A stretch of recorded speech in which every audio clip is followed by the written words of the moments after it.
জেলায় জেলায় সংকট সমস্যা, তা থেকে উত্তরণের চ্যালেঞ্জ আর সম্ভাবনার কথা তুলে ধরতে চলছে ডিবিসি এক্সপ্রেস। বিশেষ এই আয়োজনে মতামত থাকছে তৃণমূল থেকে শুরু করে নীতি নির্ধারকদের। ডিবিসি এক্সপ্রেস আজ সারাদিন আছে নারায়ণগঞ্জ জেলায়। সিএসআরএম নিবেদিত ডিবিসি নিউজের বিশেষ আয়োজন ডিবিসি এক্সপ্রেস আজ সারাদিন রয়েছে নারায়ণগঞ্জ জেলায়। এ জেলার বিভিন্ন সমস্যা, সংকট, তা থেকে উত্তরণের চ্যালেঞ্জ ও সম্ভাবনা আমরা সকাল থেকে সাধারণ মানুষের কাছ থেকে শুনছিলাম। এই মুহূর্তে আমরা রয়েছি শীতলক্ষ্যা নদীর পাড়ে। আমাদের সাথে কিছু শিক্ষার্থী ও সাধারণ মানুষ যুক্ত রয়েছে। আমরা তাদের কাছ থেকে জেনে নেব এই শীতলক্ষ্যা নদী আসলে অনেক বছর যুগ পেরিয়ে গিয়েছে, নদী যে দূষণ হচ্ছে এটি নিয়ে আসলে আর সরকারের কি করণীয় রয়েছে, সাধারণ মানুষের কি করণীয়, কেন এই নদীটা দূষণ হচ্ছে কিন্তু কেন বন্ধ হচ্ছে না? আসলে শীতলক্ষ্যা নদী নারায়ণগঞ্জের জন্য কত গুরুত্বপূর্ণ এটা আপনারা জানেন। প্রাচ্যের ডান্ডি বলা হয় নারায়ণগঞ্জকে কিন্তু নদীটার জন্যই। কিন্তু এই নদীর আশেপাশে আপনি দেখবেন নারায়ণগঞ্জ একটা শিল্পনগরী গড়ে উঠেছে এবং এখানে বিশেষ করে গার্মেন্টস শিল্প গড়ে উঠেছে এবং এই প্রত্যেকটা শিল্পের যে ডাইংয়ের এই বর্জ্য কেমিক্যাল এগুলো পরিশোধিত না করে সরাসরি নদীতে ফেলা হয়। নারায়ণগঞ্জের একটা অলিখিত ভাগাড় বলতে পারেন আপনি, এখানে সকল রকম ময়লা এখানে আপনি নদীতে ফেলা হয় এবং এটার কোনো বর্জ্য ব্যবস্থাপনা নারায়ণগঞ্জ শহর অতটা নাই।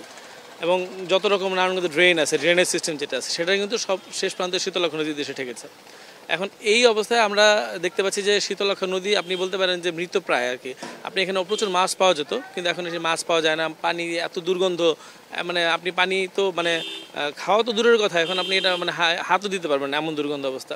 একটু আরেকজনের সাথে কথা বলবো, আপনার কাছ থেকে জেনে নেব যে এই আপনারা স্টুডেন্ট শিক্ষার্থীরা রয়েছেন, আমরা অনেক আন্দোলন দেখে থাকি বিভিন্ন সংগঠন থেকে, ছাত্ররা আসলে কি ভূমিকা পালন করতে পারে? আসলে আমরা নদী নিয়ে আগেও কথাবার্তা বলেছি, এখনও কথাবার্তা বলছি। আর আমাদের এই শীতলক্ষ্যা নদী আসলে আপনার যে এখন তো বর্ষার সময় দেখা যাচ্ছে যে বর্ষার সময় মোটামুটি একটু পানি পরিষ্কার, কিন্তু বর্ষা ছাড়া যে সময়গুলো নদীর পাশে নানা ধরনের স্থাপনা তৈরি হওয়ার কারণে নদী কিন্তু সংকুচিত হয়েছে, অনেক সংকুচিত হয়েছে। বিভিন্ন ধরনের ফ্যাক্টরিগুলোর ডাইংয়ের যে রঙের পানিগুলো, কেমিক্যালসগুলো, এগুলো নদীতে আসার কারণে বর্ষা ছাড়া যে সিজনগুলো বর্ষা ছাড়া শীতের সময় ধরেন এত কালো হয় নদীর পানি আর দূষণে মারাত্মক গন্ধ। তো সরকারিভাবে তো এগুলার কি উদ্যোগ নিতেছে আমরা ঠিক জানি না, তবে আমরা এগুলা উদ্যোগ নেওয়ার জন্য বিভিন্ন ধরনের সভা সমাবেশ মাঝে মাঝে করি, কথাবার্তা বলি যাতে এই ব্যাপারে উদ্যোগ নেওয়া হয়। দুই পারে 2000-এর বেশি গার্মেন্টস রয়েছে, এই ডাইংগুলো সমুদ্রে পানিতে মিশতেছে। এগুলো নিয়ে আসলে সমাজের সচেতন মানুষের আর কি পদক্ষেপ নেওয়া উচিত বলে মনে করেন? সমাজের আসলে আমরা তো ঐক্যবদ্ধভাবে বলি, তারপরে যারা দায়িত্বশীল আছেন তাদের কাছে যাই, যাওয়ার পরে দেখা যায় যে কিছুদিন যদি পদক্ষেপ কোনো নেওয়া হয়, না হলে কিছুদিন অফ থাকে, বন্ধ থাকে। ধন্যবাদ আপনাকে। আমরা সংক্ষেপে একটু জেনে নেব যে কত বছর ধরে আপনার নদীর পাড়ে রয়েছেন, নৌকা চালাচ্ছেন, আগে কি দেখেছেন, এখন কি অবস্থা নদী? আগে দেখেছি পানি ফটকারের মতন পরিষ্কার, আর এখন পানি নোংরা।